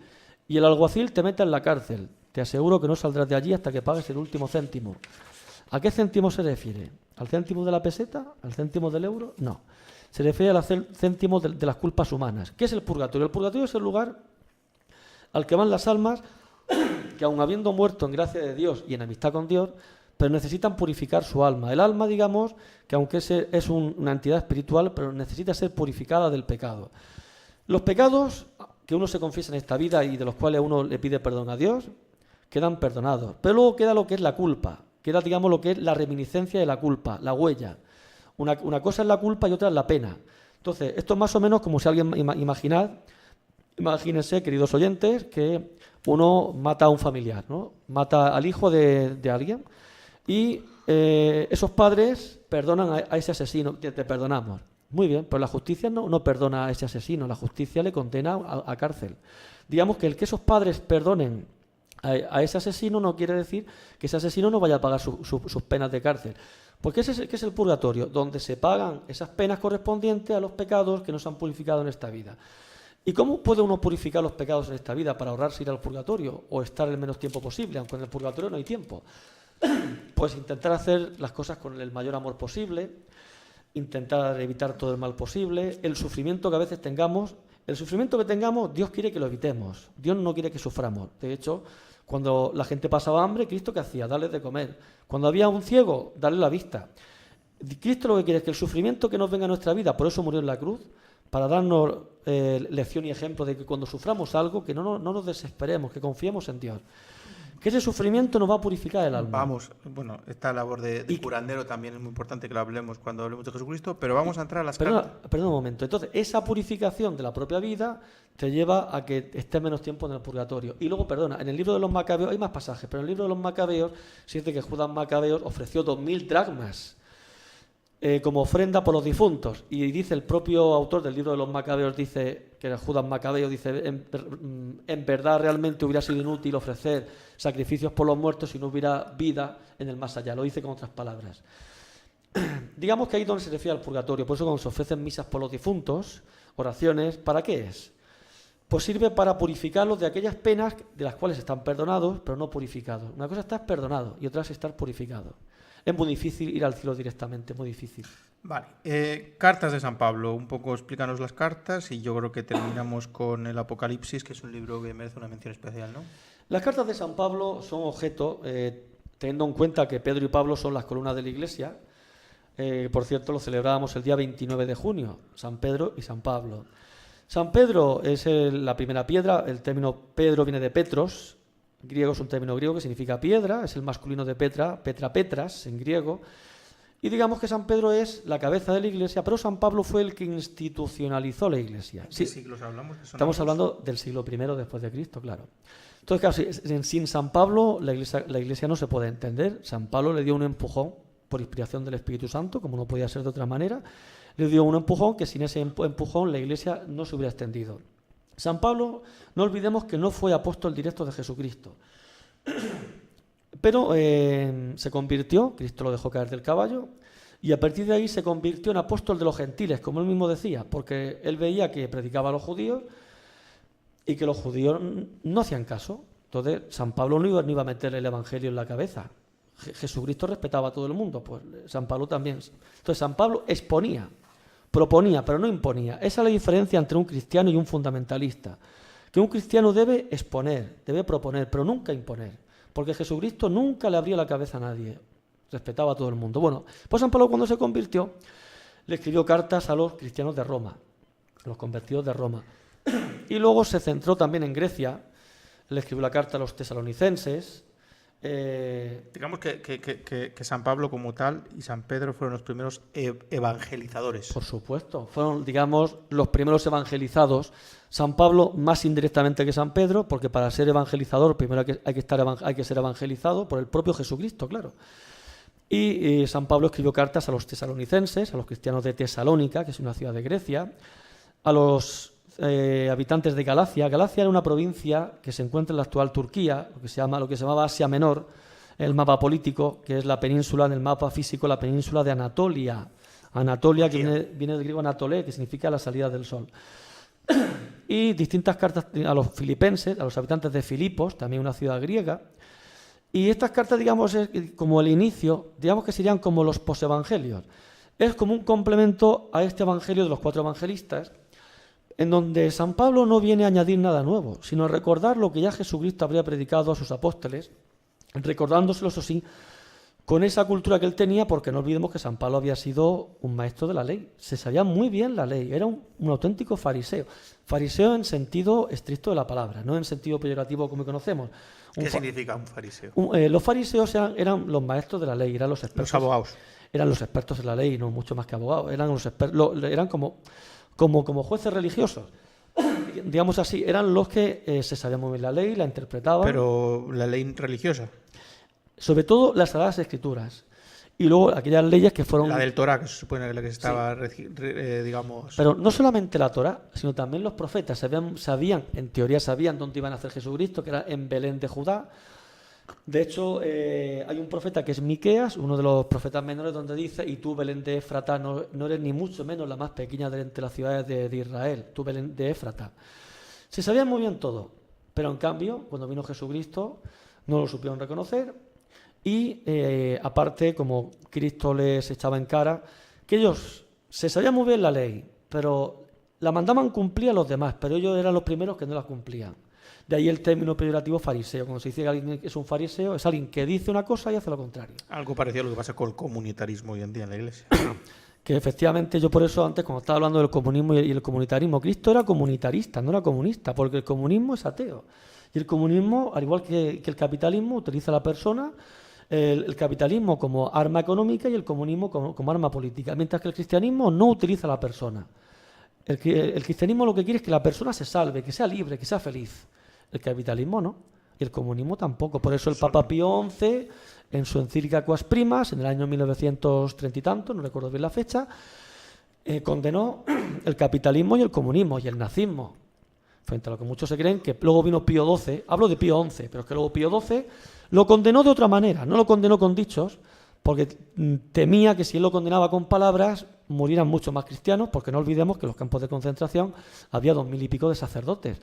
¿Cómo Pío XII iba a estar a favor del fascismo y del nazismo? Si tenía 2000 sacerdotes en los campos de concentración. Hay también alguna película, no me acuerdo el nombre, que habla un poco de algún cura, algún sacerdote, mejor dicho, que hizo una gran labor de denuncia en contra del nazismo y también denuncia en contra de la propia jerarquía católica, porque adoptó un rol, como posteriormente Juan Pablo pidió disculpas por ello, bastante de desidia o de falta de lucha contra el nazismo. Pero no olvidemos que el propio Papa Pío XII, no me refiero a Pío XI, sino a Pío XII, salvó al rabino judío y lo introdujo en el Vaticano y salvó a un montón de judíos, dando dinero, metiéndolos en el Vaticano. Lo que pasa que el problema de Pío XII es que no lo condenó públicamente con sus palabras, pero sí con sus hechos. Salvó a un montón de judíos, a miles de judíos, dando dinero, metiéndolos en el Estado del Vaticano, el propio rabino de Roma. De modo que la historia ya irá siendo justa con el Papa Pío XII, que se le piensa que era profascista, pronazi. Desde luego todos los papas eran anticomunistas, pero también eran antinazis. Lo que pasa es que tenían... Este no es anticomunista, el actual no. El actual también es anticomunista. Lo que pasa que es que, digamos que, como he dicho antes, una cosa es comunitarismo y otra es comunismo. Si el comunismo es ateo, un papa no puede ser comunista. Si el comunismo utiliza a la persona como mercancía política, no puede ser... Bueno, volvamos a San Pablo, a las cartas de San Pablo, comenta. ¿Qué estábamos diciendo? Sí, pues bueno, pues San Pablo se dirige a los cristianos tanto de Roma como a los cristianos de Filipos, los filipenses, los gálatas, los tesalonicenses. Y luego hay una carta a los hebreos, curiosamente al pueblo de Israel, que no se sabe realmente, que posiblemente el autor de la carta a los hebreos no sea San Pablo. De hecho, cuando en las misas se lee este libro, no olvidemos que la Biblia se compone de 73 libros, este es uno de ellos, se dice lectura de la carta a los hebreos, no se dice lectura de la carta del apóstol San Pablo a los hebreos, como si se dice de San Pablo a los romanos, de San Pablo a los gálatas, se dice lectura de la carta a los hebreos, porque posiblemente el autor no fuera San Pablo. Se introduce dentro, digamos, del grupo de cartas de San Pablo, pero posiblemente el autor no fuera San Pablo, fueran discípulos suyos o otros discípulos, porque se le ve un tono un tanto helenista. Es verdad que San Pablo también, cuando intenta también que los griegos se conviertan, que los griegos le dicen, cuando se dirigió al templo, donde ponía en griego Theó agnotó, que en griego se dice al Dios desconocido, San Pablo con los griegos consiguió muy poco, a pesar de que él dijo que se iba a dedicar a los gentiles. Pero por eso también se dedicó a los hebreos, pero parece que aunque se dedicó a los hebreos, esa carta no fue escrita por él. Sí, en cambio, a los filipenses, a los gálatas, a los romanos, a los tesalonicenses, fueron sus principales cartas. Por supuesto, en donde se intenta mostrar el mensaje del Evangelio de Jesucristo. Eso es lo que se intenta mostrar. Y es más, San Pablo dice, yo creo que ya, si ya queda poco tiempo, acabar con una frase que San Pablo decía: si alguien os predica un evangelio distinto al que yo os predico, sea maldito. Aunque sea un ángel el que os lo predique, sea maldito. ¿Por qué?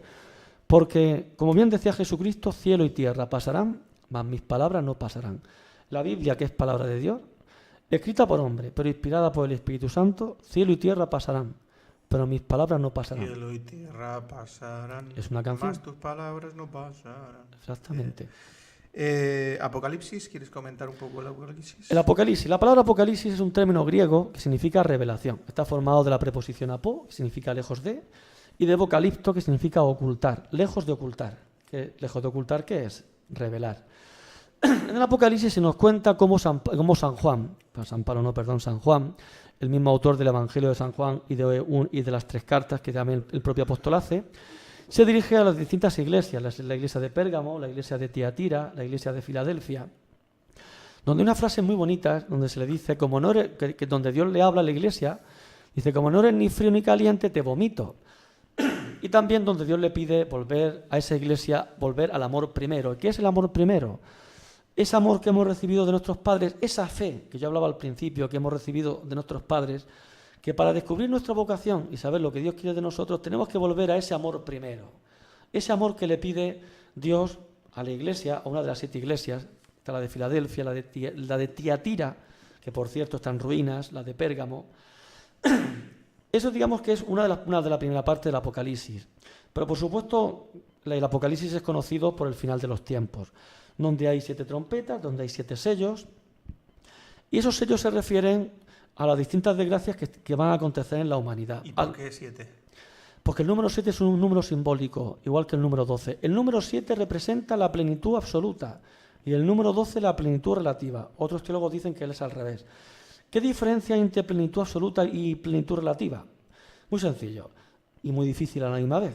Sencillo de entender racionalmente, pero difícil de comprender con nuestra razón. Sabemos que la perfección en el ser humano no existe, pero en el caso de poder existir alguna vez la perfección, es una perfección relativa. ¿Qué es decir relativa? Una perfección en relación a lo que uno hace, a lo que uno dice, pero siempre es una perfección limitada por espacio-tiempo. Mientras que la perfección de Dios es una perfección ilimitada, eterna, inmutable, no sujeta al devenir, como decía el famoso filósofo Heráclito de Éfeso, que decía panta rei, en griego todas las cosas fluyen, panta rei. Y en Dios no hay ocaso, como también dice San Pedro, San Pablo, no recuerdo bien, donde no existe ocaso, no existe ni el ocaso ni el fin. Bueno, pues en el Apocalipsis vemos como el número 7, los 7 sellos, las 7 trompetas, es la plenitud absoluta. También tenemos los 7 sacramentos. El número 12, los 12 apóstoles, las 12 tribus de Israel, y esos 144.000 que fueron arrebatados de toda nación, raza, pueblo y lengua, es el hecho de multiplicar 12 por 12.000, 12 por 12.000, 12 por 12. 12 por 12, 144. La numerología tiene un simbolismo en la propia Biblia, como los 40 días que estuvo Jesucristo en el desierto, los 40 años que estuvo el pueblo de Israel en el desierto, pero no es menos cierto que esa simbología, aun en ciertos casos que no es simbólico, como los 12 apóstoles, los 7 sacramentos, no es menos cierto que esa simbología lo que recoge es el poder de Dios, su omnipotencia, que su omnipotencia se demuestra en su bondad y en su misericordia, porque hay gente que dice, si Dios es omnipotente, ¿por qué la gente se muere de hambre en el mundo? ¿Por qué existe el mal? Pues sí, Dios podría acabar con el mal cuando Él quisiera. Entonces la gente dirá, pues entonces Dios es cruel. Es que resulta que Dios le ha dado el mayor don al hombre que le podía dar, que es la libertad. ¿Y la libertad en qué consiste? El libre albedrío es la posibilidad de hacer el bien o de hacer el mal. Somos libres de hacer el bien o hacer el mal. Sí que es cierto que hay personas que por falta de formación a veces no saben exactamente lo que es el bien, pero por la ley natural, por la conciencia grabada. Sócrates. No saber el bien es el que conoce, si no, no sabe si haces el bien o mal. ¿De acuerdo? Claro, pero todos llevamos en la ley natural. Sócrates fue un fuera de serie. Si Sócrates hubiera conocido a Jesucristo, hubiera sido un apóstol mucho más importante que San Pablo. A lo mejor no hace falta ser que sea apóstol. Porque hablaba de la austeridad, de la moderación, de la sofrosine, que es la moderación en todo, en la comida, en la bebida. Si Sócrates, del siglo V antes de Cristo, que no escribió nada, pero Platón escribió de él, hubiese conocido a Jesucristo, le hubiese mojado la oreja y le hubiese ganado por goleada a San Pablo, a San Pedro. A lo mejor al mismo nivel de Cristo. Al mismo nivel de Cristo no, porque Cristo es Dios. Pero ciertamente un gran profeta después de Jesucristo hubiera sido. Eso sin lugar a dudas. Porque Sócrates fue un fuera de serie. Y Hesíodo escribió de él. Heródoto, de Halicarnaso, Genofonte, historiadores griegos, escribieron acerca de él. Y Platón también, por supuesto, porque ya digo que Sócrates no escribió absolutamente nada. Fue Platón. En eso hay una gran analogía con Cristo. De hecho, se le compara en el sentido de también una muerte dedicada como mártir intelectual. Pero hay una diferencia, Diego, y es que Sócrates murió mártir de unas ideas, pero Cristo no murió mártir. De la libertad de unas ideas. Ya, pero Cristo no murió mártir de unas ideas, sino que Cristo se dejó martirizar para salvarnos del pecado. Puede haber cierta similitud, yo no lo niego, y la hay, pero con una distancia astronómica. Eso es como juntar una canica con una bola gigante. ¿Hay paralelismo? Sí, y hay similitud, pero no es lo mismo. Es igual, pero no es lo mismo. Eso es como cada uno quiera ver las cosas. Hombre, todo ciertamente, pues, bueno, uno puede verlo como quiera. Pero una cosa pero no olvidemos que Sócrates no era profeta, no era Dios. Bueno, en algunas culturas es considerado profeta. Por ejemplo, los persas es considerado un profeta. Para nosotros los cristianos, Sócrates es un filósofo, un gran filósofo. Pero si te acuerdas, Sócrates hablaba muchísimo de su conexión con el daimon, de que hablaba de que tenía revelaciones divinas y tal. El espíritu, un daimon, del cual también habla también Descartes, luego ya en el siglo XVI-XVII Descartes. Platón habla también de un daimon, pero el daimon se refiere a un espíritu, pero incluso un espíritu maligno. De ahí viene el término demonio. El término demonio viene del griego daimon, daimonos. Igual que el término diablo viene de diabolé. Volé es voluntad, ir en contra de la voluntad de Dios. Pero una cosa que quería matizarte o comentarte es, fíjate los tiempos, la verdad no es, verdades hay pocas, pero las que hay son verdades. Y fíjate, se puede enfocar un poco la palabra de Dios palabra de Jesucristo como cierta prepotencia, ¿no? El cielo y tierra no pasarán, más mis palabras no pasarán. Es decir, hoy en día lo dice una persona muy sabida, muy reconocida, y eso es en esta sociedad un poco donde hay tanto relativismo moral, que parte de la culpa es de la propia Iglesia, se puede considerar como simplemente arrogancia o prepotencia. Bueno, es que hay que diferenciar entre autoridad y autoritarismo. Jesucristo cuando hablaba con autoridad, que no con autoritarismo. ¿Qué diferencia hay? Cuando uno habla con autoritarismo, habla a partir del poder que tiene. Y Jesucristo como hombre no tenía ningún poder, no era emperador. No olvidemos que Jesucristo nació en la época del emperador Augusto y murió en la época del emperador Tiberio. Era procurador, Poncio Pilato, eso lo decimos en el credo, pero Jesucristo como hombre no tenía ningún poder, no era rey. Ni patrimonio. ¿Por qué hablaba con autoridad? El autoritarismo es hacer uso del poder para tiranizar a los demás, para esclavizarlos, para establecer una dictadura, una tiranía. Y hablar con autoridad es hablar, digamos, con legitimidad moral. Jesucristo hablaba con legitimidad moral, que es muy distinto de hablar con legitimidad legal. Una cosa son las leyes, que es lo que los hombres aprueban, y otra cosa es hablar con legitimidad moral. Es decir, que todo aquello que decía, a la gente había cosas que le gustaba escuchar, escuchaba y oír, y otras no. Pero cuando decimos que Cristo hablaba con autoridad, decimos que Jesucristo hablaba no con despotismo, sino hablaba con amor, hablaba convenciendo de que lo que estaba diciendo la gente veía que era verdad, aunque no le gustara. El amor al prójimo, el perdón, que el perdón al prójimo no es fácil cuando alguien te ofende. Pero sí que es verdad lo que yo decía antes, que el cristianismo no es el camino más fácil, es el más difícil, pero es el más recto. Ser buena persona es difícil. Entonces, claro, Jesucristo cuando dijo cielo y tierra pasarán, mas mis palabras no pasarán, él hablaba como Dios que es, hablaba con autoridad. Es decir, cuando Cristo dijo yo soy, que retrocedieron en el Evangelio de San Juan, Jesucristo no habló con autoritarismo, habló con autoridad como Dios que era. En ningún momento Cristo tuvo ni soberbia, ni arrogancia, ni siquiera tampoco cuando echó a los cambistas del templo, que los echó porque decía que el templo era la casa de su padre y que no se podía en absoluto violar de esa manera, ultrajar, digamos, hacer perder el buen nombre del templo de Dios. En Jesucristo lo que hay es profunda humildad. Pero la humildad es la verdad, decía Santa Teresa de Jesús. Entonces, la humildad te lleva a tú decir la verdad a aquellas personas que incluso aun siendo enemigas sabes que te van a rechazar, pero lo dices por amor. Entonces, eso sí, la diferencia entre el cristianismo y los fundamentalismos es que tú dices la verdad pero con amor, nunca con desprecio. ¿Fundamentalismo cristiano te refieres? O... No, que hay que diferenciar entre el cristianismo y los fundamentalismos cristianos, musulmanes, del tipo que sea político. Intentan Imponer. Cuando tú le dices a alguien una verdad, si la dices mal dicha, sin amor, eso es fundamentalismo, eso no es cristianismo, aunque lleves razón.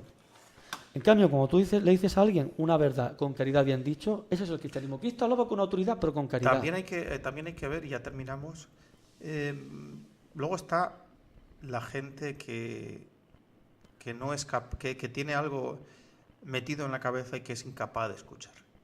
El escuchar nuevas opciones, cuando tú estás seguro de tuyo, escuchar nuevas opciones y plantearte dudas, es una cosa sana. Si no haces eso, realmente eres una oveja que no piensa, sino eres de un redil que has cogido una opción, como otra cualquiera, que pueden ser lícitas, pero uno de los temas puede ser de las diferentes religiones, todas intentan hacer un bien común, se puede entender, pero de distintas maneras. Y se puede llegar a un mismo camino de muchas maneras, no solo de una. Y en el cristianismo también se puede llegar a Jesucristo de muchas maneras. Por eso existen muchos grupos, digamos, muchas, digamos, realidades espirituales, realidades eclesiales, donde uno puede encontrar a Cristo de muchas maneras. Está el Opus Dei, los focolares, las comunidades neocatecumenales, los carismáticos. Opus Dei no es un buen ejemplo.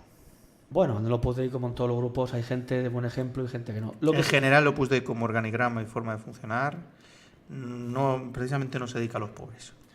Bueno, hay también miembros del Opus Dei. Pero vamos a dejarlo. En las misiones. Sí. Vamos a dejarlo porque ya nos hemos pasado de hora. Hablamos sobre ahora fuera de micro. Pero muchas gracias, José. Sí, yo también darte las gracias por haber contado conmigo para esta entrevista y muchas gracias a todos los oyentes. Gracias.